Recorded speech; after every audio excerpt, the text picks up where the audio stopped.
So let's take a look at what those spooky scary Night Lords and murderous raptors will be doing to you in 10th edition, with an overview of the battleshock shenanigans of the Dread Talons.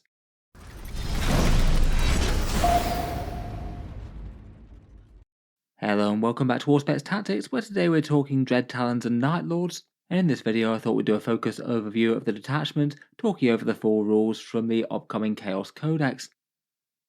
As we've been talking about quite a bit this week, there's 8 different detachments in this book, 5 for each of the undivided legions pretty much, though obviously in 10th edition you can use each detachment with each legion if you want to, plus 1 for Corsairs and Renegades, Demon Engines, and Cultists in the Chaos Cult. In this video though we're focusing on the Dread Talons, the more Night Lords themed one, which as expected focuses very heavily on battleshock, and generally tends to be an infantry and jump infantry focused detachment beyond that. The Chaos Codex, Combat Patrols and Battle Forces will be going on pre-order at these times on Saturday. These are the release times for pre-ordering the Chaos Codex, Combat Patrol and the Battle Forces. It's usually midnight in the USA and Canada, 10 AM in the UK and midday in Australian Eastern Time. If you want to try and land the Battle Forces, I'll probably be there at least fairly quickly. I strongly suspect they might sell out of discount retailers quite quickly, and if not, fall back to the Games Workshop web store. Always best to be able to get the Combat Patrol and Codex at a discount if you're looking to pick them up though. I suspect the supplies of them are going to be rather better. In any case, a big thank you to those of you choosing to support via the discount retailers in the video description. It does save money versus the Warhammer web store and helps support content on this channel. Back to the matter at hand, Night Lords in 40k are the Twisted Legion of Conrad Kurz, thought to be long slain in the heresy, allowing himself to get killed by an Imperial assassin. Their legion has always been a bit of a savage and twisted one, seeing themselves as murderous dispensers of justice, and in Warhammer 40k fighting in lightning-wreathed armour, striking from the night with terror tactics, and often making good use of jump packs with lots of raptors in their ranks as maybe one of their signature units. These guys are really not the ones that you want to have after you. They've got unpleasant habits of flaying the flesh from your bones and then wearing it as battle adornment. They're a legion that's had a bit more focus recently, with the rather snazzy new Night Lords Kill Team kit. The upgrade sprue for the Legionaries adds a whole load of Night Lords flavour, I think. Would be really nice if some of the other legions could get this kind of treatment. Though unfortunately generally in Warhammer 40k's past they've not tended to have such great rules. There's rarely been any sort of time when a more leadership and terror focused faction tends to be enormously strong in game. It's kind of hard to get right that leadership both feels like it's actually impactful, but doesn't just feel completely broken, and you have these superhuman soldiers running away in Warhammer 40k, which isn't really their thing, and it's just meant that in general the Night Lords haven't been enormously exciting. Though I feel like they maybe weren't so bad in the 9th edition Chaos Space Marine Codex. Getting a bit of damage boost against some leadership style units was kind of fun. As expected, and as teased by Games Workshop, it does look like they're broadly going down that sort of theme with the Dread Talons, and I feel like there's some rules that they've done quite well with, but other ones maybe far less so. Let's talk about the Dread Talons detachment though, and we'll start out with the core rule. This one's the Night Lords themed detachment, and it seems that the core rule is about battleshock, and then for the rest of the supporting rules they're largely quite infantry focused, I guess the Night Lords being a bit more focused on infantry versus vehicles and war machines, and as expected has a little bit of support specifically for jump packs. They do like their raptors. The detachment shares the name with the Chaos Battle Force box set that comes out alongside the Codex. That one's very raptor and cultist heavy, mostly infantry, which largely seems to be the most useful things for these guys. The core rule of the detachment is called Terror Descends. This one seems like a bit of a combination of Chaos Knight style leadership rules. Enemy units within 12 inches are going to be -1 when they take battleshock tests, and they also get one of those rules where you have to test battleshock if your units are below starting strength. So that means if any multi-model unit has taken a casualty, or any one model unit has taken any damage whatsoever. Between those it means that if you've got units up in the enemy's face, more units are going to be testing battleshock, and they're going to be more likely to fail that test when they do. In general, I'll admit, as leadership debuffs rules, this one isn't the worst, though I do think it's far better against some armies versus others, and basically anything that relies on leadership too much is always going to be a bit random. You certainly might have lots of enemies failing tests from time to time with this, though it might not be the units that are most important. And occasionally a unit that you really needs to fail battleshock is just going to pass it and roll super high, even if you've stacked lots of debuffs on them. If the game is somewhat close though, and you've got a bunch of units skirmishing over objectives, perhaps being damaged but not destroyed, this will occasionally lead to flipped objectives, things where the enemy was holding them, and then because they suddenly fail battleshock it's now yours. maybe a bit more often against tanky armies where they've got some big tough units that are likely to be damaged but not destroyed outright. Hordes often tend to be a good example of that, but any really big single model units or big Terminator Death Star type things, they might find themselves testing a bit more often. It could be quite nice with any other leadership debuffs, such as Raptors getting -1 leadership, that could stack with the detachment rule. Overall, I'd say it's not unhelpful. It will hand out a bit more battle shock, but it's often going to be applied a bit random and scattergun, and doesn't really add more raw strength, just gives you a bit more chance to deny the enemy victory points or gain some for yourself. Moving on, we've got the Dread Talons Stratagems. For one command point, we've got Depthless Cruelty. This one's a battle tactic one. And this one gives you an extra AP on melee, but only against things that are either battle shocked or below half strength. The actual ability in itself is handy enough. Occasionally, extra AP is worth it in melee, particularly against high save things such as maybe Terminator equivalents. The restriction on this one is kind of annoying though, and just means that you can't really rely on it all that much. I feel like if you just had it 1 CP for an extra 1 AP in combat, it'd be alright. You wouldn't really want to use it all the time anyway, but the fact that it's locked only to certain targets means that it's just often not going to be an option whatsoever, and between the two I think it's going to be very niche indeed. For 1 CP, there's Bloody Example. This one happens if a Heretic Astartes kills a character in the fight phase. This one means that any other enemy units within 12 inches have to test Battle Shock. This one does seem kind of worthless unless they change the Battle Shock rules around. Usually you'd be killing enemy characters in your own fight phase, not the enemies, and that just means that they'll be battle shocked for the end of your turn and then just immediately recover it, or have to test anew again at the start of their turn, so it's only going to be relevant for things like end of turn secondaries, or if you get lucky and kill an enemy character during the enemy's own turn, which often isn't going to happen. I guess you can take a look whenever you do kill a character, if there is actually a chance to maybe score yourself a secondary, or stop the opponent contesting an objective that you could score. I guess you could have a go for it, but again this one seems broadly kind of terrible, unless Games Workshop changes the core way that Battleshock works somehow. Next up for 1 CP we've got Pitiless Hunters. This one again is a battle tactic. This one's far better than the first two. An infantry unit when shooting gets 2 reroll all hits and wounds if the enemy is either battle shocked or below half strength. Again, there is the requirement to go for certain targets.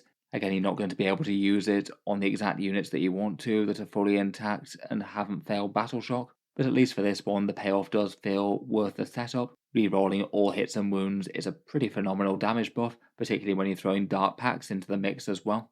Seems pretty great for the most fearsome shooting units around, maybe obliterators or havocs or something. I guess occasionally it could just be incidentally useful on things like a whole bunch of Terminators with combi bolters and things perhaps, but perhaps the most obvious way to use it is to see if you can battle shock something in the enemy army and drop a whole load of obliterators in to just completely delete it with this. Otherwise, for 1 CP, we've got Relentless Terror. This one allows an infantry unit to fall back and charge. Handy enough, and it will come up from time to time. Would have been a bit nicer if it was fall back, shoot and charge, of course. Would be quite nice for things like fast moving Raptors and Warp Talons. Means that if they're just nuisance charged by something, it's not going to stop them. They can just fall back really quite a long way and charge something completely different, moving through the enemy ranks quite quickly, and quite nice for assault units in general there. For 1 CP, there's an interesting one called Screaming Descent.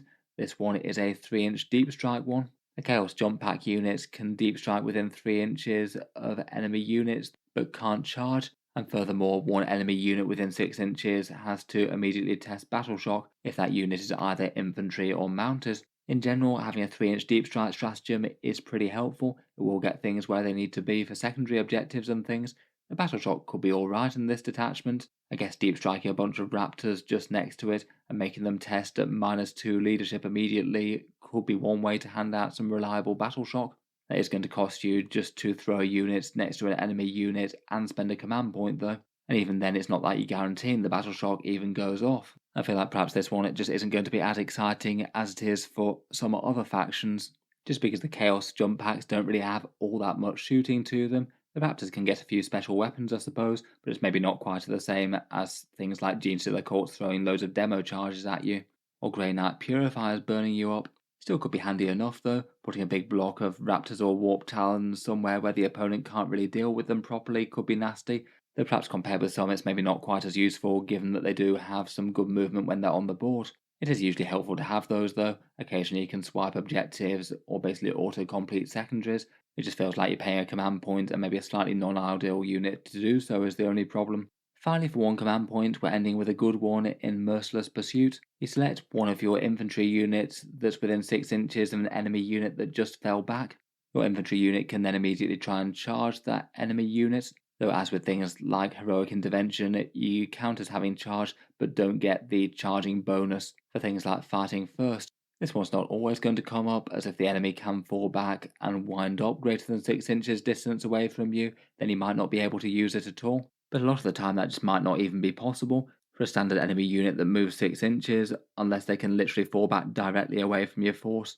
They just might not be able to get clear, particularly if you've got some melee Chaos Space Marines on both sides of any one model. In that case, you're probably not going to be able to escape from them, and they can just jump straight back into combat after they've fallen back. Against certain armies like gun lines, that seems incredibly disruptive. You could do some clever things like charge one unit and pile into the next potentially. It does maybe feel like a bit of a gotcha one though, probably just to make sure that the opponent's aware of before the game.